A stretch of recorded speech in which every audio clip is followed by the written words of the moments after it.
Welcome back to CBC News Network Tonight. I'm Carol McNeil. Great to have you with us tonight. The Montreal Jazz Festival has canceled a controversial show called Slave. Well, the eagle on the dollar quarter, he told his dirty lies on the baby. Well, the eagle on the dollar quarter, he told his dirty lies on the baby. That's an excerpt from the production, which explores themes of slavery and features African-American slave songs. But many of its singers, including lead vocalist Betty Boniface, are white, as is the show's creator and director, Robert Lepage. After fierce criticism and allegations of cultural appropriation, the show's remaining performances have been scrapped. We now turn to our panel to talk more about this. Joining me from Toronto tonight, Robyn Maynard. She is the author of Policing Black Lives, State Violence in Canada from Slavery to the Present. Journalist and author Jonathan Kay. And from Winnipeg tonight, Pam Palmater, Chair of Indigenous Governance at Ryerson University. Robyn, let me begin with you. What did you think? Did this show need to be canceled? Absolutely, it needed to be canceled, and I was incredibly, really privileged and honored to see the incredible activism of the group called the Slave Resistance, and also the many other Black community members, Black musicians like Pierre Quenders and like Mazur Sumney as well, who actually pulled back from the Jazz Festival. I think that what we really need to understand is that although this is being framed as an issue of cultural appropriation, what it's really about is more than just who has the right to sing whose voices. It's actually about gross historical distortion. If you want to look to what it really means to create a history of slavery based in a fallacy based around largely white women, including a white Harriet Tubman, is something that actually completely effaces the fact that chattel slavery was always a project of racist dehumanization that particularly targeted people with African features. So I think that we really need to remember that it really is about more than just who has the right to sing, but it really is about how we actually tell these stories and how those distortions are very harmful, particularly in a city like Montreal, which has a long history of slavery. In New France, the colony that predated Quebec, of course, the first enslaved boy was brought to the shores of what we now call Canada, Olivier Lejeune, and that legacy existed for over 200 years. And in Canada in particular, we have such a history of erasing the history of slavery here that to do so at the Montreal Jazz Festival was absolutely inappropriate, not to mention the disrespect to the community members that, the play was supposedly about, as well as the larger issues of platform and who had the right to actually critique these outside of popular protests, because we know that in Quebec and in Canada more broadly, there are not Black journalists. Thank you, sir. You don't have to put the whole thing in one answer. We have lots of time tonight. Jonathan, what do you think? And we're going to come back to those points, Robyn. Jonathan, what do you think? Did this show need to be canceled? Look, I'm an artistic universalist. I don't think it should have been canceled. I think artists should be free to speak and represent whatever culture they like. To my mind, it actually helps intercultural communication and empathy. If white people want to put on a show about the horror of Black slavery, if they do it badly, then no one's going to come see their show because it'll lack authenticity. If they do it well, then I think you've got a bonus, because white and Black audiences will see that the message about the horror of chattel slavery is something that transcends skin color, in the sense that everyone can appreciate how horrific it was, even if the people who were targeted by that horror were Black people. Okay. Pam Palmater, what do you think? Did this show need to be canceled? Of course it needed to be canceled. I mean, if there was ever a case of whitewashing history, gross, brutal, lethal, violent slavery in many countries, this is a case of that. I mean, for the show to actually say, we don't see color and there's no race here, it's like she answered our own criticism that what she's done is taken out the truth of slavery, and for entertainment purposes appropriated the songs of the oppressed, of those who were treated so miserably, for her own profit, her own fame, and her own entertainment, and completely ignored the brutal legacy of slavery. And that is something that has been done not only to Black people, but to Indigenous people. And it's an ongoing process.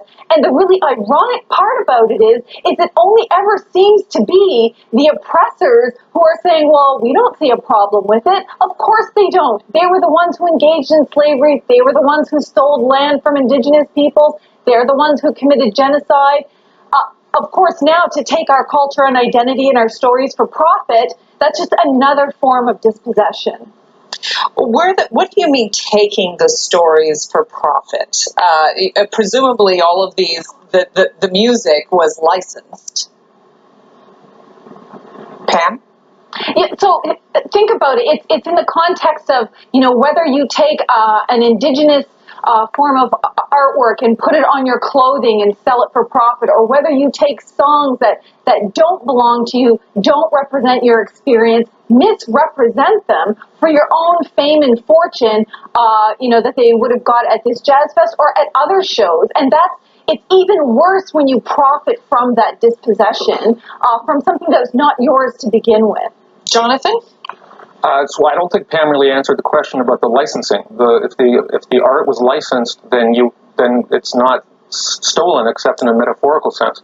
I would also add that it's not as if this is a new phenomenon. One of the most famous Black spirituals of the late 19th century, which became popularized, in fact, during the Civil War, was Go Down Moses, which was an appropriation of the story of Exodus, which, of course, was a Jewish story.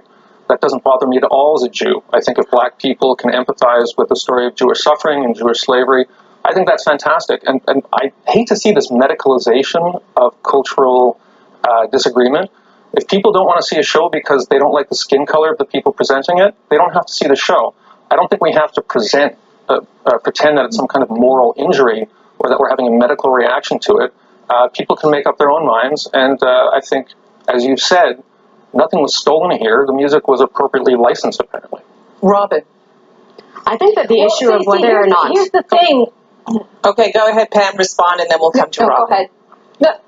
No, I was just going to say, the defense of licensing or law is really no defense at all. Keep in mind, slavery was legal. The forced sterilization of Indigenous people were legal. Really horrible things are legal. And generally, underrepresented groups and oppressed groups like Black people and Indigenous peoples have never had the benefit of the law to protect their artwork and their culture and their stories. That's always something that's been done by the dominant society. And they don't have the money, like the dominant society, to go to court and defend these rights like dominant society does. Okay, Jonathan, you were saying that they do now?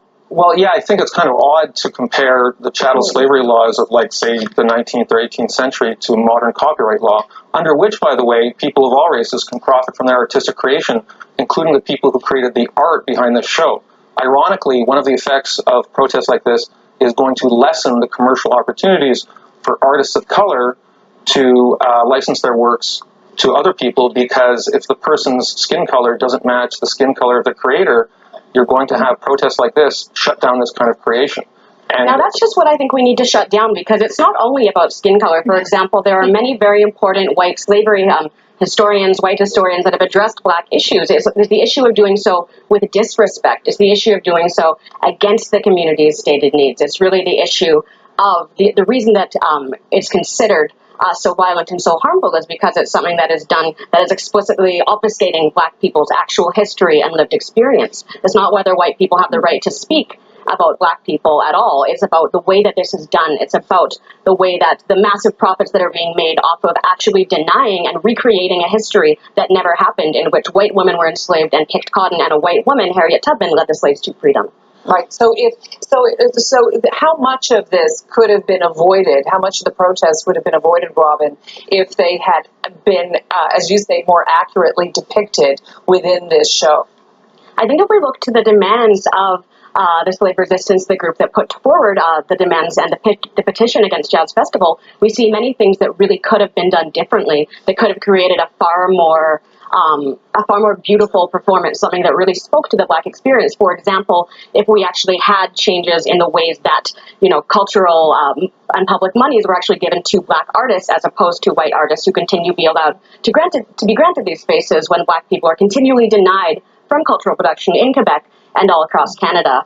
I think that we really need to look to the broader issue as well of access, of who has the right to tell these stories when Black people still do not have those platforms, when Black history in Canada is still being suppressed, continually suppressed, despite the efforts of Afua Cooper, of Barrington Walker, of so many Black scholars that have done such incredible work to bring that forward. How are those stories being? You're nodding, Pam. You agree with that? How are those stories being oppressed?